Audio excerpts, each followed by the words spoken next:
Assalamualaikum warahmatullahi wabarakatuh. Bertemu lagi dengan Semula Formosa. Jadi kali ini sangat sedikit berbagi kisah atau berita atau cerita seputar TKI dan TKW di seluruh dunia.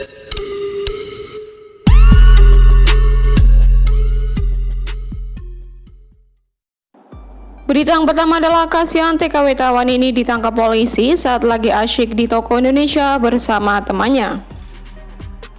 Berita yang kedua adalah nasib malang Mbak Sueni. TKW asal Indramayu ini sakit di negeri orang hingga minta kiriman uang puluhan juta rupiah untuk pengobatan sakitnya dan terpaksa keluarga gadaikan rumahnya, dan itu pun biayanya belum cukup untuk pengobatan sakitnya. Berikut kronologinya. Oke guys, sekarang kita langsung bahas berita yang pertama. Kasihan TKW Tawan ini ditangkap polisi saat lagi asyik di toko Indonesia bersama temannya. Diliput dari suarabmi.com, seorang PMI yang berstatus ilegal tertangkap polisi ketika sedang berbelanja di sebuah toko Indonesia, yaitu tepatnya di daerah Kelung pada tanggal 16 April kemarin. PMI tersebut kelakapan saat melihat beberapa polisi masuk ke dalam toko Indonesia. Ketika ditanya identitasnya, PMI itu beralasan kalau lupa membawa ARC-nya.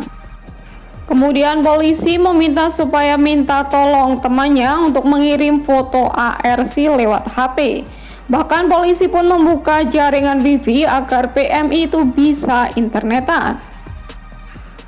Karena sudah tidak ada jalan lain, akhirnya PMI itu mengaku kalau dia seorang pekerja migran ilegal selama 8 tahun. Ia mengaku selama ini bekerja sebagai perawat pasien dan bekerja part-time, yaitu di Taoyuan, Hsinchu, Taipei, dan Kelung. Di Kelung ia menyewa rumah untuk sembunyi. Setelah diinterogasi polisi, PMI tersebut dibawa ke imigrasi untuk diproses kepulangannya. Namun sebelum pergi meninggalkan toko tersebut, PMI itu pamit ke temannya. Mereka menangis berpelukan karena akan berpisah.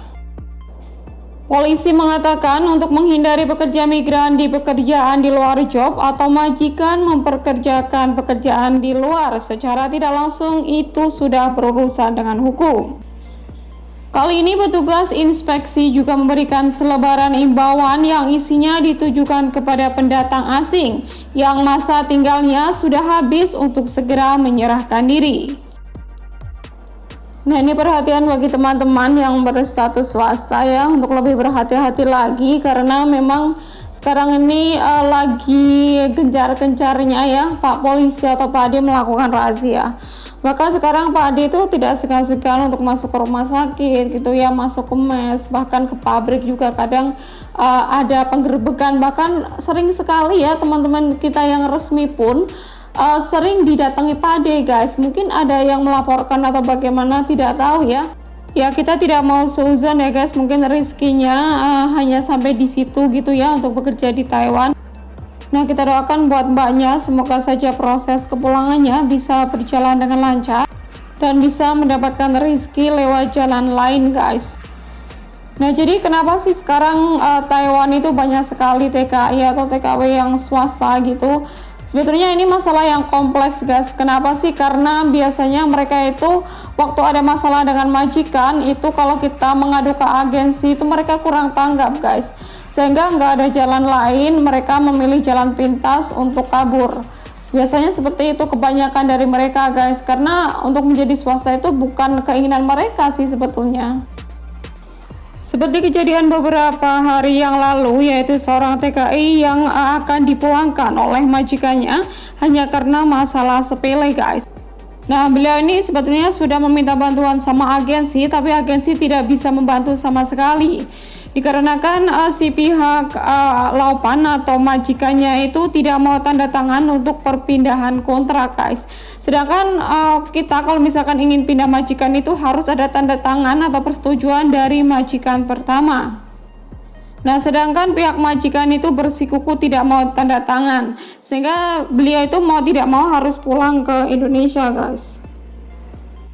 Nah, jadi karena beliau ini sudah tanda tangan persetujuan untuk pulangkan ke Indonesia, ya secara otomatis tidak ada pihak-pihak yang bisa membantu guys, karena beliau sudah tanda tangan. Nah, sedangkan beliau ini masih ingin bekerja di Taiwan, ya jalan satu-satunya beliau harus kabur begitu. Nah, berikut videonya guys. Putih sampai ibaratnya lah bos apa agensi takoni sama ngomong lagi mas. Ya wis, berapa bosnya hati-hati guys. Ya.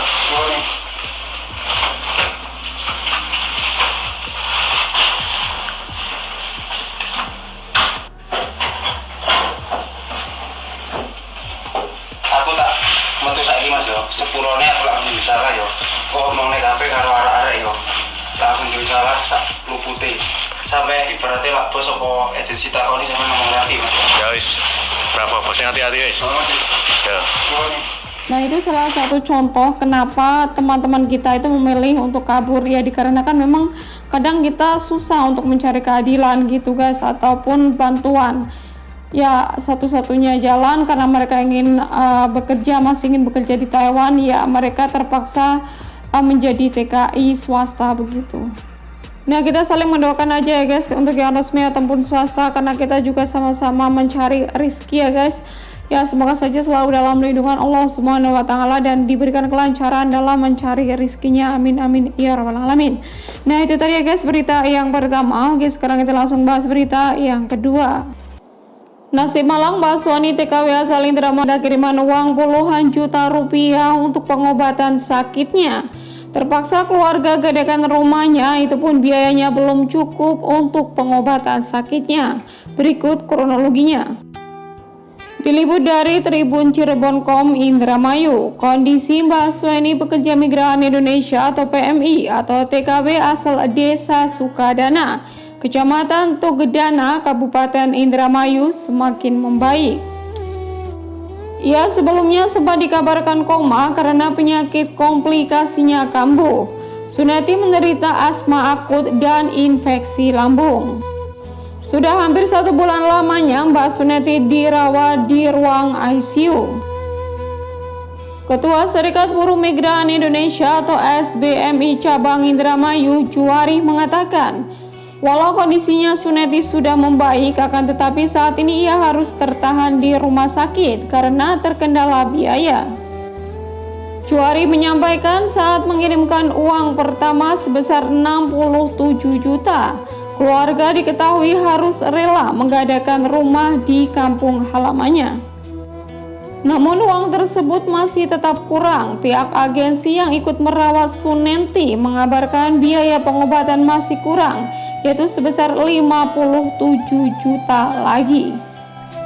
Dalam hal ini, Juwari mengatakan Suneti atau Mbak Suneti ini adalah TKW yang berangkat secara ilegal, sehingga untuk biaya pengobatan di rumah sakit memang sangat mahal karena tidak ada askes kesehatan.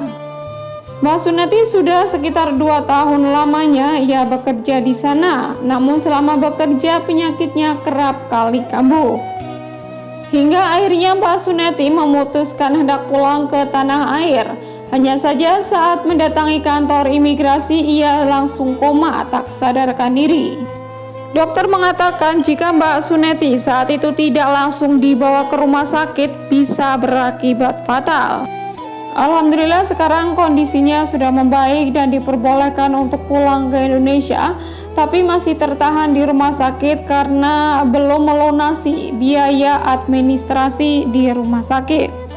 Biaya yang dibutuhkan mencapai 100 juta lebih, bahkan pihak keluarga sempat menggadaikan rumahnya agar bisa mengirim uang pengobatan Mbak Suneti. Pihak keluarga diketahui tidak memiliki biaya untuk melunasi biaya berobat Suneti selama di rumah sakit. Keluarga sebenarnya sudah kirim uang sekitar 67 juta, tapi masih kurang 57 juta lagi, ujar dia. Jadi kronologinya begini guys, Mbak Suneti ini adalah seorang TKW asal Indramayu yang bekerja di Cina melalui jalan atau cara ilegal. Beliau baru bekerja selama 2 tahun di sana dan sering sakit-sakitan. Ya karena beliau merasa tidak kuat gitu, akhirnya ingin pulang dan ingin menyerahkan diri ke imigrasi. Tapi sesampai di imigrasi itu beliau malah pingsan guys. Dan akhirnya sama pihak imigrasi langsung dibawa ke rumah sakit dan sempat koma selama 1 bulan. Diketahui beliau ini punya penyakit asam lambung yang sudah kronis. Nah, untuk biaya sendiri itu mencapai 100 juta lebih. Kenapa sih bisa semahal itu? Itu karena beliau itu kan berstatus ilegal. Ya, jadi beliau tidak punya akses kesehatan, sehingga memang biaya di rumah sakit itu sangat mahal karena memang penyakitnya sudah kronis, guys. Nah, setelah keadaannya membaik, itu sebetulnya beliau sudah bisa pulang ke Indonesia, tapi masih tertahan di rumah sakit karena untuk biaya administrasinya itu masih kurang separuh, guys. Sebelumnya pihak keluarga juga sudah kirim sekitar 67 juta, bahkan keluarganya pun menggadaikan rumahnya karena tidak ada biaya, guys. Tapi ya itu tadi masih kurang sekitar 57 juta lagi. Ya, kita doakan semoga saja Mbak Suneti ini bisa mendapatkan pertolongan ya untuk biayanya agar bisa secepatnya pulang ke Indonesia. Nah, sebetulnya pemerintah itu sudah mewanti-wanti ya kepada kita semua untuk jangan sekali-kali pergi ke luar negeri dengan cara ilegal, guys. Karena ya seperti ini, jadi memang susah sekali apabila kita ada masalah di sana. Karena memang susah sih ya untuk meminta bantuan, apalagi kalau sakit gitu ya, untuk biayanya pasti sangat mahal sekali, guys. Makanya bagi teman-teman yang ingin bekerja ke luar negeri ya, untuk lebih berhati-hati, jangan termakan godaan atau rayuan calo yang mengiming-imingi gaji gede dengan cara berangkat secara ilegal. Ya memang gajinya gede karena nggak ada potongan agensi atau apapun, guys, tapi resikonya sangat besar, guys. Nah, itu tadi ya guys berita dari saya, semoga saja bermanfaat ya. Jangan lupa like, komen, dan subscribe. Terima kasih. Wassalamualaikum warahmatullahi wabarakatuh. Bye-bye.